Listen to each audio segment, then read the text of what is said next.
কেমন আছো সকলে? আশা করছি অনেক ভালো আছো, আর আমরাও ভালো আছি। আর আজ সকাল সকাল বেরিয়ে পড়লাম এক দিদির ছেলের পুজো দিতে যাবো বড় কাছারি। তো চলো, আমি চাই তোমরা ভিডিওটা অনেক এনজয় করো। চলো ভিডিওটা দেখো। যেহেতু দিদিদের বাড়ি অনেকটাই দূরে, ওরা বাস ভাড়া করেছিল যাওয়ার জন্য, আর আমাদের বাস স্টপেজে এসে বাস দাঁড়িয়েছিল আর আমরা উঠে পড়লাম। এই সিটে বসে আছি আমি আর আমার দিদি। চলো যাই, তোমাদের সাথে সবটাই শেয়ার করব। আর এই বাস ভর্তি সব অনেক লোক গিয়েছিল।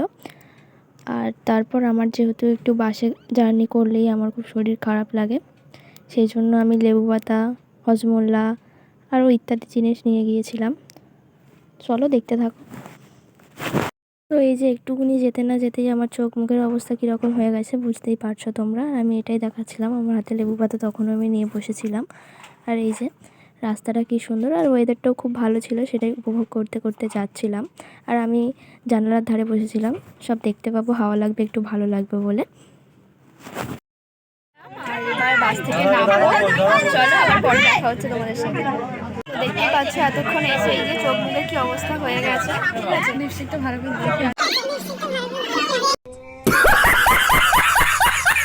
একে এখনও সাজানো হয়নি, ওখানে স্নান টান করিয়ে তারপর সাজাবে। তারপর দিদি একটু মালাটা পরিয়ে দিল, দেখি কি সুন্দর লাগছে। দিদিকে বললাম মাথার এটা বেঁধে দিতে, বেঁধে দিল। এইরকমভাবে ওখান পর্যন্ত গিয়েছিল, তারপর স্নান টান করিয়ে অন্য জামা পরিয়ে ভালো করে সাজিয়েছিল। তোমরা তো ব্লগটা দেখছো, দেখলেই দেখতে পাবে। চলো দেখতে থাকো। যেহেতু মানত করা ছিল যে গোপাল হলে গোপাল দিয়ে পুজো দেবে, সেই জন্য এটা ওই দিদির বর মাথায় করে নিয়ে যাচ্ছে গোপালটাকে। আর এইখানটা গাড়িটা পার্কিং করা হয়েছিল। চলে এলাম আর আমাদের বাসটা এখানে রেখে দিয়ে আমরা এখন যাচ্ছি মন্দিরের দিকে। তো চলো মন্দিরে যাই, আবার তোমাদের সাথে পরে দেখা হচ্ছে। জানো ঠিক ছিল না যাওয়ার জন্য, সেই জন্য আমি রাতে ফোনও চার্জ দিইনি। সকালে উঠে দেখলাম ফোনে 9% চার্জ। তারপর আমি কি করলাম, ফোনটা চার্জে দিলাম, আর 12% চার্জ নিয়ে আমি এই ব্লগটা বানিয়েছি। তাও সব ক্লিপ আমি নিইনি, কারণ আমার আসার সময় শরীরটা খুবই খারাপ হয়ে গিয়েছিল।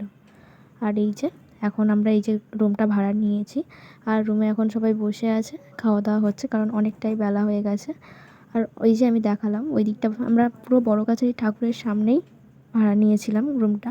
আর প্রথমেই মুড়ি, তারপর ছোলা সেদ্ধ, তারপর দিয়ে গেল ঘুগনি। চলো খাই, তারপর আবার দেখা হচ্ছে। তারপরে এই যে চলে এলো মিষ্টি। বললাম না আমরা বড় কাছারির সামনের রুমটাই ভাড়া নিয়েছিলাম, ওই জন্য আমি ছাদ থেকে এই ক্লিপগুলো নিয়ে নিয়েছি। দেখো কতটা ভিড় হয়েছে, কত গোপাল। আর জানো তো আমি ওখান থেকে একটা গোপালও নিয়ে এসেছিলাম। এইরকম মাঝে মাঝে কোথাও ঘুরতে গেলে খুব ভালোই হয়, তাই না? খুব ভালো লাগে, মনটা খুব ভালো হয়ে যায়। আর আমি ঠাকুরকে অনেক কিছু বলে এসেছি, ঠাকুর আমার মনের আশা পূর্ণ করে দিক। অবশ্যই আবার ওখানে যাওয়া হবে, তখনও আবার তোমাদের সাথে শেয়ার করব। তারপর এই যে আমরা চলে এলাম পুকুর ঘাটে, এখানে পুজোকে চান করানো হচ্ছিল। এর মধ্যেই আমাদেরকে তিলক কেটে দিল। আর তারপর আমরা বেরিয়ে পড়লাম একটু ঘুরতে। এখন ঘুরতে চলে এসেছি, মানে একটু ঘুরতে বেরিয়েছি এদিকে। এই যে ঘাট, আর এখানে আমরা ঘুরতে এসেছি একটু। এই যে এই পুজোটাকে আমি নিয়ে যাচ্ছি বাড়ি। কেমন হয়েছে তোমরা অবশ্যই বলবে। আমার একটা পুজো বাড়িতে আছে, আমি আবার একজনকে নিয়ে যাচ্ছি। চলো, প্রায় সন্ধে সন্ধে হতে চলেছে, এবার বাড়ি যাই।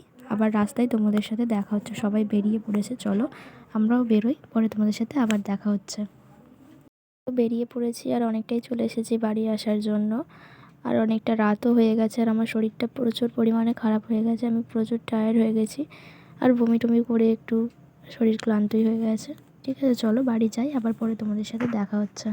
গাইস বাড়ি চলে এসেছি, আর দেখতেই পাচ্ছ আমার চোখ ফোক কেমন হয়ে গেছে। ঠিক আছে, চলো আজকের ভিডিওটা এই পর্যন্ত। দেখা হচ্ছে নতুন কোনো ভিডিও নিয়ে। ততক্ষণের জন্য সবাই ভালো থাকবে, সুস্থ থাকবে, টাটা।